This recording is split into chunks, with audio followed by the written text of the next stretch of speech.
कल एक्सरसाइज 4.5 में मैंने पढ़ाया था कि अगर साइमल्टेनियस इक्वेशन दे रखी हों, जब देखिए जिसका मेथड है ना पूरा इनको सॉल्व करने का, इन साइमल्टेनियस इक्वेशन गिवन हो तो इसे नॉर्मली तो सॉल्व कर सकते हैं, ठीक है, नॉर्मल आप सॉल्व करके एक्स वाई निकाल सकते हो, लेकिन डिटर्मिनेंट जो आपने सीखा है, ठीक है, या मैट्रिक्स मेथड से इसे कैसे निकालते हैं। तो अगर डिटर्मिनेंट या मैट्रिक्स के जैसे प्रोसेस ए इनवर्स या ए ज्वाइंट की हेल्प से इसे सॉल्व करोगे तो वो मेथड कहलाएगा या तो मैट्रिक्स मेथड कहलाएगा या मार्टिन रूल बोलते हैं या मैट्रिक्स मेथड। अब देखिए इसी सवाल से ही समझाता हूँ आपको कैसे हुआ। सबसे पहले इक्वेशन लिखी हो तो सबसे पहले कॉफिशिएंट नोट कर लो एक्स वाई के 5 2 7 3, ये कॉफिशिएंट मैट्रिक्स कहलाएगी। इसके वेरिएबल एक्स वाई हैं, ऐसे बना लो कॉलम मैट्रिक्स में, ये वेरिएबल मैट्रिक्स कहलाएगी। ये कॉफिशिएंट मैट्रिक्स, ये variable matrix is equals to 4 5। अब ऐसे क्यों लिख देंगे, क्योंकि भाई रो इंटू कॉलम करोगे ना तो यही इक्वेशन बन जाएगी और बराबर 4, ऐसे इंटू करोगे तो 7x + 3y बराबर 5, ऐसे ही नोट करोगे आप, ठीक है। तो कॉफिशिएंट मैट्रिक्स, वेरिएबल और ये कांस्टेंट मैट्रिक्स, ठीक है। तो भाई देखिए इन्हें कैसे सॉल्व करना है, इसको जैसे इस फॉर्म में ब्रेक कर लेंगे तो इसको a नाम दे देंगे, इसको x नाम दे देंगे, इसको b नाम दे देंगे, ये a, ये x, ये b। अच्छा तो ax बराबर क्या लिखा, a इंटू एक्स बराबर b लिखा है, a इंटू एक्स बराबर b। तो हमें तो निकालना x है, हमें तो x की वैल्यूज निकालनी है, मैट्रिक्स x फाइंड करनी ना ये। तो दोनों तरफ a इनवर्स से प्री मल्टीप्लाई किया, प्री मल्टीप्लाई, इधर भी प्री मल्टीप्लाई, इधर भी प्री मल्टीप्लाई, तो इधर प्री मल्टीप्लाई कराएंगे तो a इनवर्स इंटू ए आई हो जाएगा, आई इंटू एक्स एक्स, और इधर इधर भी प्री मल्टीप्लाई कराया तो a इनवर्स b। तो ए एक्स बराबर b है तो x बराबर क्या निकला, a इनवर्स b। तो ये आया एक्चुअल यहाँ से a इनवर्स से प्री मल्टीप्लाई करा के। तो आप इसके बाद डायरेक्ट ये लिख सकते हैं कि a एक्स बराबर b है तो x की वैल्यू क्या होगी, a इनवर्स b, ठीक है। अब इनवर्स कैसे निकालेंगे, देखिए इनवर्स निकालने के लिए एडजॉइंट अपॉन डिटर्मिनेंट यूज होगा, एडजॉइंट अपॉन डिटर्मिनेंट, ठीक। तो डिटर्मिनेंट निकालेंगे सबसे पहले, तो डिटर्मिनेंट 0 नहीं आएगा। दो केस हो सकते हैं यहाँ पे, डिटर्मिनेंट 0 नहीं आएगा, हो सकता है 0 आ जाए। तो 0 नहीं आएगा अगर तो इनवर्स एग्जिस्ट करेगा, इनवर्स निकलेगा। भाई देखिए डिटरमिनेंट 0 आ जाएगा ना तो नीचे 0 हो जाएगा, फिर इनवर्स निकलेगा ही नहीं।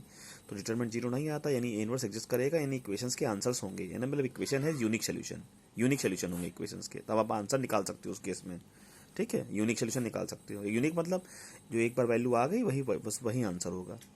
हाँ अब कुछ केसेस में डिटरमिनेंट 0 हो जाएगा, कुछ केसेस में भाई इनवर्स निकालोगे जैसे इसके लिए तो एडजॉइंट अपॉन डिटरमिनेंट, अगर मान लो डिटरमिनेंट 0 आ जाए तो फिर क्या करोगे, तो क्या इन इक्वेशंस के सोल्यूशन नहीं होंगे। हाँ तो अब उस वो जो केसेस बनेंगे तो वो क्वेश्चन 2 3 और 13 14 है। अब इस पूरी एक्सरसाइज जितने भी सवाल हैं 15 16 सवाल 13 14 सवाल हैं, उसमें क्वेश्चन 2 3 और 13 और 14 वो इस प्रोसेस के हैं कि जब डिटरमिनेंट 0 आ जाए, ठीक है। तो ये प्रोसेस मैं आपको अगले टर्म पे पढ़ाऊंगा। आज इसके अलावा जितने भी सवाल हैं सब जो है क्या है, सब में डिटरमिनेंट 0 नहीं आएगा और ये क्वेश्चन है यूनिक सोल्यूशन, ऐसे सॉल्व करेंगे, ठीक है। तो चलिए एक्स बराबर ए इनवर्स बी, तो ए इनवर्स निकालना है, इनवर्स का formula adjoint A upon determinant है। तो भाई जैसे ये है, ये एक्स है, ये बी है, ये ए, ये एक्स बी, एक्स बराबर ए इनवर्स बी था तो ए का पहले डिटर्मिनेंट निकाला, 0 नहीं आया, ठीक है, 1 आ गया, 0 नहीं आया यानी इनवर्स एग्जिस्ट करेगा और इक्वेशन है यूनिक सोल्यूशन। फिर एडजॉइंट निकाला, ये मैंने ए का एडजॉइंट निकाल दिया, ये ए इनवर्स हो गया 1/1, ये एक्स बराबर ए इनवर्स बी, एक्स बराबर ए इनवर्स बी, तो ये ए इनवर्स, ये मतलब ये ए इनवर्स और ये बी, एक्स इधर नोट कर दिया मैंने, एक्स ये रहा, एक्स ये, बी ये रहा, ए इनवर्स बी, इंटू कराया, रो इंटू कॉलम, ये आ गया। तो एक्स बराबर 2, वाई बराबर -3, ये आपका सोल्यूशन, ठीक है। अब हम आते हैं क्वेश्चन नंबर 2 3 तो छोड़ ही दिए थे मैंने, अब 4 पे आते हैं। देखिए 3/3 के सवाल कैसे करेंगे, यही सवाल एग्जाम में आते हैं 6 मार्क्स के। तो सबसे पहले कॉफिशिएंट मैट्रिक्स बनाओ, 1 - 2 3, 1 4 1, 1 - 3 2, फिर ये variable matrix x y z और ये 6 12 1, इसे ए नाम दिया, इसे एक्स नाम दिया, इसे बी नाम दिया। ए एक्स बराबर बी है तो एक्स बराबर ए इनवर्स बी।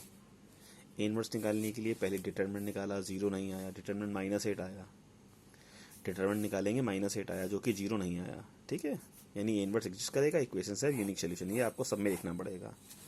अब ए इनवर्स है तो डिटर्मिनेंट आ चुका है, आप ए का एडजॉइंट, ये ए दिया है इसका एडजॉइंट निकाला, देखिए मैंने ये सब मैंने एडजॉइंट निकाला पूरा, इसका एडजॉइंट निकालना सभी को आता है। फिर ट्रांसपोज ले लिया इसका ना, देखिए कोफैक्टर्स का ट्रांसपोज ले लिया, एडजॉइंट बन गया। फिर ए इनवर्स निकाला, ए इनवर्स का फॉर्मूला 1/डिटर्मिनेंट है, 1/, -8 या -1/8 और ये एडजॉइंट, ठीक है। ये हमारा इन्वर्स तैयार है। फिर मैंने फॉर्म लिखा x बराबर ए इन्वर्स बी, x बराबर ए इन्वर्स बी, तो x ये x मैट्रिक्स हो गई, ए इन्वर्स इंटू बी, फिर rho into column, rho into column, rho into column multiply किया, ये नंबर्स आए, इससे काट पीट दिया, 1 2 3 आ गया, x बराबर 1, y बराबर 2, z बराबर 3, ये आपके आंसर्स। अब इन आंसर्स को कोई गलत नहीं ठहरा सकता, क्योंकि ये इक्वेशंस अगर आपने आंसर निकाल लिए और ये एक आंसर्स अगर इन इक्वेशंस को सेटिस्फाई करते हैं तो आपका आंसर 100% ट्रू है, ठीक है। और ध्यान रखना कि इसमें जो है इनमें अगर गलती हो गई तो फिर ये आंसर ऐसे नंबर नहीं आएंगे कि 8 से कटें, जैसे मान लो, ठीक है। ये अगर कट रहे हैं पूरे पूरे आंसर आ रहे हैं, समझो एकदम करेक्ट है, ठीक है। अब इसके बाद मैंने क्वेश्चन नंबर 5 कराया था।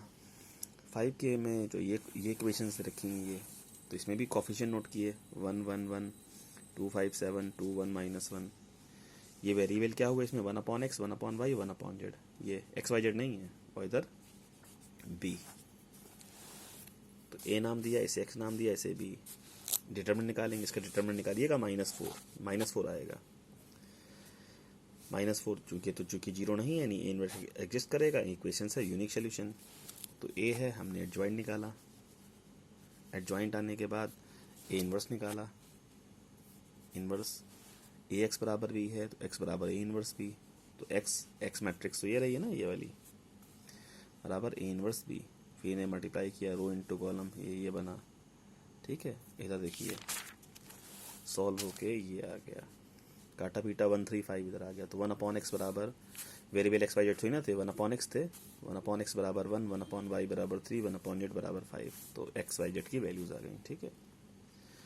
तो मैंने देखिए आपको क्वेश्चन 1 कराया है, 4 कराया, 4 में कई पार्ट थे, अपने आप करिएगा, 5 करा दिया। अब 6 7 8 9 10 अपने आप करना, सब इसी प्रोसेस के हैं। हर सवाल में इन्वर्स निकालो, इन्वर्स को b से इंटू कराओ, आपके आंसर निकाल लो। अब इसमें मैं क्वेश्चन 11 12 करा रहा हूँ आपको, 11 12 में से ही सवाल एग्जाम में आता है, सबसे मोस्ट इंपॉर्टेंट सवाल है, ठीक है। और बाकी 2 3 13 14 अगली क्लास में कराऊंगा, ठीक है। 11 देखिए, जो 11 क्वेश्चन था, 11 में ए दिया था, कहा था पहले ए इन्वर्स निकालो और उसकी हेल्प से इन इक्वेशंस को सॉल्व करो, तो ए दिया था, डिटरमिनेंट निकाला, एडजॉइंट निकाला, इन्वर्स तैयार हो गया, इन्वर्स। अब इसी इन्वर्स की हेल्प से इन इक्वेशंस को सॉल्व करना है। तो इन इक्वेशंस को जब सॉल्व करेंगे तो ए एक्स और बी बनाएंगे, तो देखेंगे ये जो ये ए नहीं है, क्योंकि ए तो ये है, ये तो ए है, तो इसे ए नाम थोड़ी ना देंगे, ए एक्स भी देते हैं ना हम, तो इसे ए नाम थोड़ी ना देंगे, जबकि ए नहीं है। लेकिन गौर करेंगे तो ये जो ए नहीं है, लेकिन ए का ट्रांसपोज है, अगर इसका ट्रांसपोज बनाए तो ये मिलेगा। भाई इसको देख के जब आपने कोफिशिएंट मैट्रिक्स बनाई ना, 1 2 1 -1 1 1 1 -3 1, तो ये जो बनी ये ए नहीं है, ये ए का ट्रांसपोज है, ये ए डैश है। तो इस बार क्या हुआ, ए डैश एक्स बराबर बी, ए एक्स बराबर बी लगते हो तो ए डैश एक्स बराबर बी, तो एक्स बराबर क्या हो गया, ए डैश का इन्वर्स इंटू बी। हाँ, तो एक प्रॉपर्टी ध्यान रखें कि ए डैश का इन्वर्स और ए इन्वर्स का डैश दोनों सेम होते हैं, ये प्रॉपर्टी ध्यान रखें कि ए डैश का इन्वर्स और ए इन्वर्स का डैश दोनों सेम रहते हैं, ये ध्यान रखें। तो एक्स बराबर ए डैश का इन्वर्स इंटू बी, ये आया था। तो ए डैश का इन्वर्स को लिख सकते हैं ए इन्वर्स का ट्रांसपोज, ए इन्वर्स का डैश। तो ए इन्वर्स तो मेरे पास निकला रखा है, इसका केवल ट्रांसपोज लेना है, ठीक है। तो देखिए एक्स बराबर ए इन्वर्स का डैश इंटू बी, तो ये ए इन्वर्स रहा जो हमने सबसे पहले निकाला था, अब इसका ट्रांसपोज ले लिया, रो को कॉलम में है कन्वर्ट कर दिया, फिर इसे इंटू करा देंगे, इनको इससे इसको इससे, और फिर 10 से डिवाइड करेंगे तो 9/5 2/5 और 7/5, तो ये XYZ की वैल्यूज आ गई। हाँ, ये आंसर करेक्ट है, फ्रैक्शन में निकले तो भी, लेकिन चूंकि हाँ ऐसे थे ना कि 1 2 हर बार निकले, करेक्ट है आंसर आपका, ठीक है। तो ये आपके आंसर्स हो गए। तो ये सवाल बस इसलिए इम्पोर्टेंट था ना कि जैसे इसमें जैसे ए एक्स बी बनाओगे तो ए नहीं, ए डैश बनेगा इसका, फिर और ए डैश, फिर ए डैश, ये ना ए डैश का इन्वर्स आएगा तो उसे इन्वर्स का डैश लिख देंगे, ठीक है। तो ये सवाल इस वजह से इम्पोर्टेंट था। फिर नेक्स्ट क्वेश्चन है हमारा 12th में ए ओ बी दिया है, कहा ए ओ बी मैट्रिक्स दे रखी है, कहा इनका प्रोडक्ट निकालो और उस प्रोडक्ट की हेल्प से इनको सॉल्व करो। ए ओ बी दिए हैं, कहा इनका प्रोडक्ट निकालो, उसकी हेल्प से इस इक्वेशंस को सॉल्व करो, ठीक है। तो भाई सबसे पहले इसका प्रोडक्ट निकालेंगे, इनका प्रोडक्ट निकाला तो ये आया -8 0 0 0 -8 0 0 0 -8, ये पीछे बुक में शायद आंसर गलत लिखा हुआ, ध्यान रखिएगा। तो ए बी बराबर -8 आएगा। अब इसकी हेल्प से देखिए कैसे इक्वेशंस को सॉल्व करेंगे, ये भी बाद में बताऊंगा। इक्वेशंस हैं, इक्वेशंस देख के जब बनाएंगे ए 1 -2 3 1 4 1 1 -3 2 एक्स, और बी नहीं नाम देंगे क्योंकि बी तो इसको नाम दे रखा है, ये तो बी है ना हमारी, बी देखिए बी ये है, तो ए तो यही है, ए तो यही है, ए तो यही वाली है, ये देखिए कोएफिशिएंट मैट्रिक्स बनाएंगे तो ए तो यही निकलेगी जो ए है, ठीक है। इसको बी नाम नहीं देंगे, इसको नाम देंगे सी। तो इस बार क्या हुआ, ए एक्स बराबर सी, तो एक्स बराबर ए इनवर्स सी, एक्स बराबर ए इनवर्स सी। तो ए इनवर्स कहाँ से निकाले, हाँ इसका यूज़ करना है, ए बी बराबर -8 आएगा। तो ये जो ए बी बराबर -8 आई, इसमें बहुत दोनों तरफ मैंने ए इनवर्स से प्री मल्टीप्लाई करा दिया, प्री मल्टीप्लाई, तो ये आई बन गया, आई इंटू बी, इधर A inverse into I, A inverse हुआ और ए इनवर्स की वैल्यू आ गई -1/8b। तो यानी देखो इस प्रोडक्ट से मैंने ये निकाल लिया कि ए इनवर्स की वैल्यू -1/8b हो गई है, ठीक है, जो कि मैं यहाँ यूज़ कर दूंगा। ए इनवर्स की ज़रूरत है, वैसे सवाल ज़्यादातर सवालों में मुझे ए इनवर्स निकालना पड़ता है, लेकिन चूंकि प्रोडक्ट ये आया, इसी में मैंने प्री मल्टीप्लाई करा करके ए इनवर्स बराबर -1/8b प्रूफ कर लिया। तो मैं यहाँ लिख दिया -1/8b और सी, बी और ये सी लिखा है ना, जो सी लिखा है ये, तो x बराबर -1/8b और सी, तो ये b रहा और ये c रहा, रो इंटू कॉलम काटा पीटा, फिर 8 से डिवाइड कर दिया आपने, 1 2 3, x बराबर 1, y बराबर 2, z बराबर 3। तो ये सवाल इस वजह से इंपॉर्टेंट है कि प्रोडक्ट का यूज़ हुआ। तो उस क्वेश्चन नंबर देखिए 4 से लेके 10 तक सब एक ही जैसे सवाल हैं, सारे अपने आप करिए, ठीक है, मैंने कुछ करके दिखा दिए। हर सवाल में क्या करना है, x बराबर ए इनवर्स बी, ये करना है।